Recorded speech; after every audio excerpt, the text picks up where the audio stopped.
ਦਰਸ਼ਕੋ break ਤੋਂ ਬਾਅਦ ਤੁਹਾਡਾ ਸਭ ਦਾ ਬਹੁਤ-ਬਹੁਤ ਸਵਾਗਤ ਹੈ। ਹੁਣ ਆਪਾਂ ਜੋ ਅੱਜ ਦੇ ਅਹਿਮ ਇਸ਼ੂ ਸਨ ਉਹਨਾਂ ਤੋਂ ਬਾਅਦ ਹੁਣ ਆਪਾਂ ਗੱਲਬਾਤ ਕਰਨ ਜਾ ਰਹੇ ਹਾਂ ਰੂਹ ਦੀ ਖੁਰਾਕ ਗੁਰਬਾਣੀ ਵਿਚਾਰਾਂ ਦੀਆਂ। ਸੋ ਅਸੀਂ ਚਾਹਾਂਗੇ ਕਿ ਤੁਸੀਂ ਸਾਡੇ ਨਾਲ ਇਸੇ ਤਰ੍ਹਾਂ ਹੀ ਜੁੜੇ ਰਹਿਣਾ। ਥੈਂਕ ਯੂ ਸੋ ਮਚ ਜੀ। ਡਾਕਟਰ ਸਾਹਿਬ ਕੀ ਕਹਿਣਾ ਚਾਹੋਗੇ?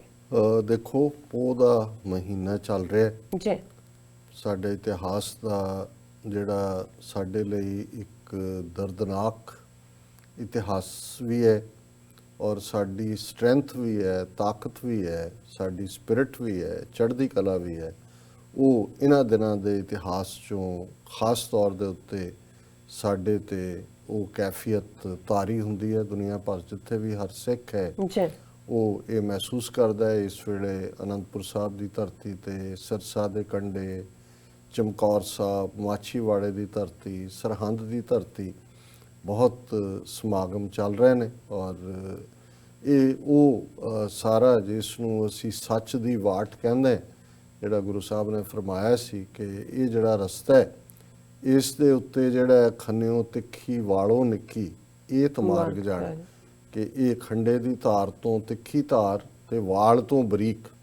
10ਵੇਂ ਪਾਤਸ਼ਾਹ ਜਿਨ੍ਹਾਂ ਨੇ 9 ਸਾਲ ਦੀ ਉਮਰ 'ਚ ਆਪਣੇ ਪਿਤਾ ਗੁਰੂ ਤੇਗ ਬਹਾਦਰ ਸਾਹਿਬ ਨੂੰ ਸ਼ਹਾਦਤ ਦੇ ਲਈ ਤੋਰਿਆ ਸੀ, ਮੁੱਢਲੀਆਂ ਮਜ਼ਹਬੀ ਆਜ਼ਾਦੀਆਂ ਦੇ ਲਈ, ਮੁੱਢਲੀਆਂ ਧਾਰਮਿਕ ਆਜ਼ਾਦੀਆਂ ਦੇ ਲਈ, ਔਰ ਫਿਰ ਆਪਣਾ ਜੀਵਨ ਲਗਭਗ 14 ਜੰਗਾਂ 22 ਧਾਰ ਦੇ ਪਹਾੜੀ ਰਾਜਿਆਂ, ਸੂਬਾ ਸਰਹੰਦ ਔਰ ਦਿੱਲੀ ਦਰਬਾਰ ਦੀਆਂ ਫੌਜਾਂ ਦੇ ਨਾਲ ਜਿਹੜੀਆਂ ਉਹਨਾਂ ਨੇ ਲੜੀਆਂ ਔਰ ਅਖੀਰ ਵੇਲੇ 9 ਮਹੀਨੇ ਦਾ ਘੇਰਾ ਅਨੰਦਪੁਰ ਸਾਹਿਬ ਔਰੰਗਜ਼ੇਬ ਵੱਲੋਂ ਝੂਠੀ ਸਹੁੰ ਖਾਣਾ, ਕਾਜ਼ੀਆਂ ਵੱਲੋਂ, 22 ਧਾਰ ਦੇ ਪਹਾੜੀ ਰਾਜਿਆਂ ਵੱਲੋਂ, ਇੱਕ ਪਾਸੇ ਕੁਰਾਨ ਸ਼ਰੀਫ ਤੇ ਇੱਕ ਪਾਸੇ ਗਾਂ ਦੇ ਉੱਤੇ ਔਰ ਗੀਤਾ ਦੇ ਉੱਤੇ ਹੱਥ ਰੱਖ ਕੇ ਅਨੰਦਪੁਰ ਦਾ ਕਿਲ੍ਹਾ ਉਹਨਾਂ ਨੇ ਛੱਡਿਆ ਔਰ ਫਿਰ ਸਰਸਾ ਦੇ ਕੰਢੇ ਜੰਗ ਚਮਕੌਰ ਦੀ ਗੜੀ 'ਚ ਗੁਰੂ ਸਾਹਿਬ ਦੇ ਵੱਡੇ ਦੋ ਸਪੁੱਤਰ ਸਾਹਿਬਜ਼ਾਦਾ ਅਜੀਤ ਸਿੰਘ, ਸਾਹਿਬਜ਼ਾਦਾ ਜੁਝਾਰ ਸਿੰਘ ਸ਼ਹੀਦ ਹੋਏ, ਜਿਨ੍ਹਾਂ ਦਾ ਸ਼ਹੀਦੀ ਦਿਨ 21 ਦਸੰਬਰ ਹੈ।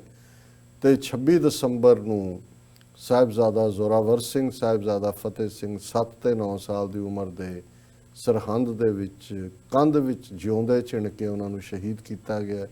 ਗੁਰੂ ਸਾਹਿਬ ਦੇ ਮਾਤਾ ਜੀ, ਮਾਤਾ ਗੁਜਰੀ ਜੀ ਸ਼ਹੀਦ ਕੀਤੇ ਗਏ। ਉਹ ਅਸੀਂ ਉਹਨਾਂ ਇਤਿਹਾਸਕ ਦਿਨਾਂ ਦੇ ਉੱਤੇ ਗੱਲਬਾਤ ਕਰਾਂਗੇ। ਸੋ ਅਸੀਂ ਇਹ ਮੇਰੀ ਆਪਣੀ ਜਿਹੜੀ ਹੈ ਫੁਰਨਾ ਸੀ ਕਿ ਇਸ ਸਾਰੇ ਮਹੀਨੇ ਦੇ ਵਿੱਚ 10ਵੇਂ ਪਾਤਸ਼ਾਹ ਦੀ ਬਾਣੀ ਜਿਸ ਨੂੰ ਸਿੱਖ ਸੰਗਤਾਂ ਬੜੇ ਪ੍ਰੇਮ ਨਾਲ ਰਿਸਾਈਟ ਕਰਦੀਆਂ ਨੇ, ਉਸ 'ਚ ਜਿਹੜੇ ਖਾਸ ਤੌਰ 'ਤੇ ਸ਼ਬਦ ਹਜ਼ਾਰੇ ਪਾਤਸ਼ਾਹੀ 10ਵੀਂ ਨੇ 10 ਸ਼ਬਦ ਨੇ ਔਰ ਸੁਦਾ ਸਵਈ ਔਰ ਤਵ ਪ੍ਰਸਾਦ ਸਵਈ ਜਿਹੜੇ 10 ਨੇ ਉਹਨਾਂ ਦੀ ਵਿਚਾਰ ਕਰੀਏ। ਕੱਲ ਅਸੀਂ ਇੱਕ ਸ਼ਬਦ ਜਿਹੜਾ ਰੇ ਮਨ ਐਸੋ ਕਰ ਸੰਨਿਆਸਾ, ਕਿ ਮਨ ਨੂੰ ਸਮਝਾਉਣਾ, ਸੰਨਿਆਸੀਆਂ ਨੂੰ ਐਡਰੈਸ ਕਰਕੇ, ਕਿਉਂਕਿ ਸੰਨਿਆਸ ਬ੍ਰਾਹਮਣਵਾਦ ਦਾ ਬੜਾ ਉੱਚਾ ਆਸ਼ਰਮ ਮੰਨਿਆ ਜਾਂਦਾ ਹੈ, ਘਰ-ਬਾਰ ਛੱਡ ਕੇ ਲੋਕ ਭੱਜ ਜਾਂਦੇ ਸੀ। ਔਰ ਅੱਜ ਵੀ ਜਿਹੜਾ ਅੱਜ ਦਾ ਸ਼ਬਦ ਵੀ ਰਾਮਕਲੀ ਰਾਗ ਦੇ ਵਿੱਚ ਹੈ, ਪਰ ਇਹ ਜੋਗੀਆਂ ਨੂੰ, ਕਿਉਂਕਿ ਜੋਗ ਮਤ ਇੱਕ ਇੰਡੀਪੈਂਡੈਂਟ ਜਿਹੜਾ ਮਤ ਦੇ ਤੌਰ 'ਤੇ ਜਿਹਦੇ 'ਚ ਕੁਛ ਹਿੱਸਾ ਸੰਨਿਆਸ ਦਾ ਸੀ, ਕੁਛ ਐਲੀਮੈਂਟ ਬੁੱਧ ਧਰਮ ਦੇ ਸੀ ਔਰ ਇਹ ਕਾਫੀ 8ਵੀਂ ਸਦੀ ਤੋਂ ਲੈ ਕੇ ਅਸੀਂ ਦੇਖਦੇ ਹਾਂ ਕਿ ਕਾਫੀ ਫਲਰਿਸ਼ ਹੋਇਆ ਪੰਜਾਬ ਦੇ ਵਿੱਚ। ਤਾਂ ਸਾਡੇ ਅੱਜ ਵੀ ਜਦੋਂ ਅਸੀਂ ਜੋਗੀਆਂ ਦੇ ਨਾਲ ਜੁੜੇ ਹੋਏ ਬਹੁਤ ਸਾਰੇ ਜਾਣਾ ਸਾਹਿਬ ਦੇ ਡੇਰੇ ਔਰ ਉਹ ਸਾਰੇ ਦੇ ਨਾਲ ਜੁੜੀਆਂ ਹੋਈਆਂ ਗੱਲਾਂ, ਰੋਹਤਾਸ ਜਿਹੜਾ ਟਿੱਲਾ ਜੋਗੀਆਂ ਜਿਹਦੇ ਨਾਲ ਰਾਂਝੇ ਦੀ ਸਾਂਝ ਵੀ ਜੁੜਦੀ ਹੈ, ਕੰਨਾਂ ਦਾ ਪਾੜਨਾ, ਔਰ ਪੰਜਾਬ ਸਾਰਾ ਹੀ ਜਿਹੜਾ ਇਹ ਜੋਗ ਮਤ ਦੀ ਬਹੁਤ ਸਪੈਲ ਦੇ ਥੱਲੇ ਸੀ। ਔਰ ਇਹ ਇਸ ਸ਼ਬਦ ਦੇ ਵਿੱਚ 10ਵੇਂ ਪਾਤਸ਼ਾਹ ਨੇ ਫਰਮਾਇਆ, ਰੇ ਮਨ ਇਹ ਬਿਦ ਜੋਗ ਕਮਾਓ, ਸਿੰਘੀ ਸਾਚ ਅਕਪਟ ਕੰਠਲਾ, ਧਿਆਨ ਵਿਭੂਤ ਚੜਾਓ ਰਹਾਓ, ਤਾਤੀ ਗौ ਆਤਮ ਬਸ ਕਰ ਕੀ, ਪਿਛਾ ਨਾਮ ਆਧਾਰੰ, ਬਾਜੈ ਪਰਮ ਤਾਰ ਤਤ ਹਰ ਕੋ, ਉਪਜੈ ਰਾਗ ਰਸਾਰੰ, ਉਗਟੈ ਤਾਨ ਤਰੰਗ ਰੰਗ ਅਤ, ਗਿਆਨ ਗੀਤ ਬੰਧਾਨੰ, ਚੱਕ ਚੱਕ ਰਹੇ ਦੇਵ ਦਾਨਵ ਮੁਨ, ਛਕ ਛਕ व्योम विवानंग, आत्म उपदेश पेश संयम को जाप, सो अजप्पा जापै, सदा रहै कंचन सी काया, काल ना कब हूँ व्यापै। ਹੁਣ ਜਿਵੇਂ ਪਹਿਲਾ ਸ਼ਬਦ ਵੀ ਆਪਣੇ ਆਪ ਨੂੰ ਐਡਰੈਸ ਸੀ ਕਿ ਰੇ ਮਨ ਐਸੋ ਕਰ ਸੰਨਿਆਸਾ, ਇਹ ਵੀ ਹੈ ਜੋਗੀਆਂ ਨੂੰ ਉਪਦੇਸ਼ ਹੈ। ਰੇ ਮਨ ਇਹ ਬਿਦ ਜੋਗ ਕਮਾਓ, ਸਿੰਘੀ ਸਾਚ ਅਕਪਟ ਕੰਠਲਾ, ਧਿਆਨ ਵਿਭੂਤ ਚੜਾਓ ਰਹਾਓ। ਜੀ ਹੁਣ ਉਹਦੇ ਚ ਦੇਖਣ ਵਾਲੀ ਗੱਲ ਇਹ ਹੈ ਕਿ ਜਿਵੇਂ ਸੰਨਿਆਸੀਆਂ ਨੂੰ ਐਡਰੈਸ ਕਰਦੇ ਆ, ਉਹਨਾਂ ਦੇ ਜਿਹੜੇ ਚਿੰਨ੍ਹ ਨੇ ਉਹ ਇਸਤੇਮਾਲ ਕੀਤੇ ਸੀ। ਹੁਣ ਜਦੋਂ ਤੁਸੀਂ ਜੋਗੀ ਦੇਖੋ ਤੇ ਜੋਗੀ ਕੀ ਸੀ, ਜੋਗੀ ਦੇ ਹੱਥ ਦੇ ਵਿੱਚ ਵੀਣਾ, ਜੀ ਇੱਕ ਜਿਹੜੀ ਸ਼ਿਵ ਜੀ ਦੇ ਨਾਲ ਜੁੜਦੀ ਹੈ ਕਿਉਂਕਿ ਜੋਗੀਆਂ ਦਾ ਗੁਰੂ ਸ਼ਿਵ ਬਣਾਇਆ ਹੋਇਆ ਸੀ, ਔਰ ਇੱਕ ਜਾਨਵਰ ਦਾ ਹੀ ਜਿਹੜਾ ਹਾਰਨ ਹੁੰਦਾ ਹੈ, ਸਿੰਘ ਹੁੰਦਾ ਹੈ, ਉਸ ਦੇ ਨਾਲ ਉਹ ਤੂਤਰੀ ਜਿਹਨੂੰ ਅਸੀਂ ਕਹਿੰਦੇ ਹਾਂ, ਉਸ ਕਿਸਮ ਦਾ ਉਹਨਾਂ ਨੇ, ਕਿਉਂਕਿ ਉਹ ਆਦੇਸ਼ ਵੀ ਕਰਦੇ ਸੀ, ਮਿਊਜ਼ਿਕ ਦੇ ਨਾਲ ਵੀ ਇਸ ਕਿਸਮ ਦੀ ਸਾਧਨਾ ਕਰਦੇ ਸੀ। ਔਰ ਕਿਉਂਕਿ ਜੋਗ ਮਤ ਦੇ ਵਿੱਚ ਭਿੱਖਿਆ ਮੰਗਣਾ, ਜਦੋਂ ਕਿਸੇ ਨੂੰ ਜੋਗੀ ਬਣਾਇਆ ਜਾਂਦਾ ਸੀ, ਜੇ ਤੁਸੀਂ ਵਾਰਿਸ ਸ਼ਾਹ ਦੀ ਹੀਰ ਫੋਲੋ ਕਰੋ ਤੇ ਤੁਹਾਨੂੰ ਪਤਾ ਲੱਗੇਗਾ ਕਿ ਉਹ ਜੋਗ ਮਤ ਕੀ ਸੀ। ਜਦੋਂ ਉਹਨਾਂ ਨੇ ਕਿਸੇ ਨੂੰ, ਉਹਨੂੰ ਬਾਲਕਾ ਕਹਿੰਦੇ ਸੀ, ਜਿਹੜਾ ਉਹਨੂੰ ਜਿਹਨੂੰ ਚੇਲਾ ਬਣਾ ਲੈਂਦੇ, ਬਾਲਕਾ ਬਣਾ ਲੈਂਦੇ ਸੀ, ਉਹਨਾਂ ਨੂੰ ਕੰਨ ਪੱਟੇ ਜੋਗੀ ਵੀ ਕਹਿੰਦੇ ਸੀ, ਉਹ ਕੰਨਾਂ 'ਚ ਮੁੰਦਰਾਂ ਪਾ ਦਿੰਦੇ ਸੀ।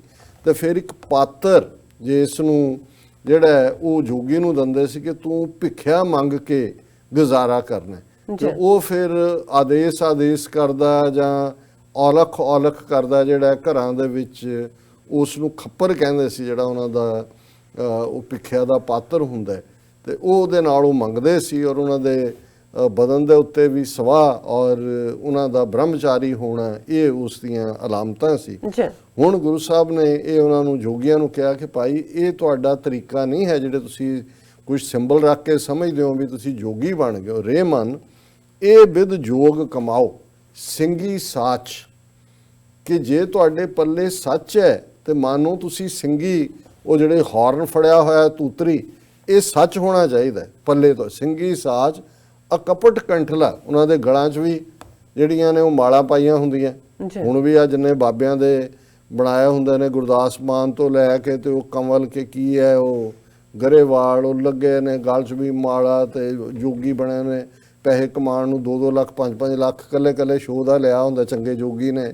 ਸੋ ਇੱਥੇ ਗੁਰੂ ਸਾਹਿਬ ਨੇ ਫਰਮਾਇਆ ਕਿ ਰੇ ਮਨ ਇਹ ਬਿਦ ਜੋਗ ਕਮਾਓ ਸਿੰਘੀ ਸਾਚ ਅਕਪਟ ਕੰਠਲਾ, ਕੰਠਲਾ ਕਹਿੰਦੇ ਨੇ ਨੈਕਲੈਸ ਨੂੰ, ਕਿ ਤੁਹਾਡੇ 'ਚ ਕਪਟ ਨਾ ਹੋਏ, ਇਹ ਮਾਲਾ ਪਾਓ, ਬਜਾਏ ਕਿ ਮਣਕਿਆਂ ਦੀਆਂ ਮਾਲਾ ਪਾਉਣ ਦੀਆਂ।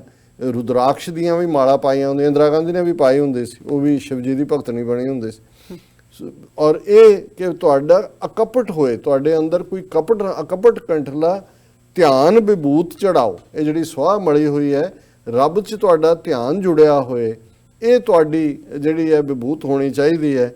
ਤਾਤੀ ਗੋ ਆਤਮ ਬਸ ਕਰ ਕੀ ਪਿਛਾ ਨਾਮ ਆਧਾਰੰ, ਬਾਜੈ ਪਰਮ ਤਾਰ ਤਤ ਹਰ ਕੋ ਉਪਜੈ ਰਾਗ ਰਸਾਰੰ।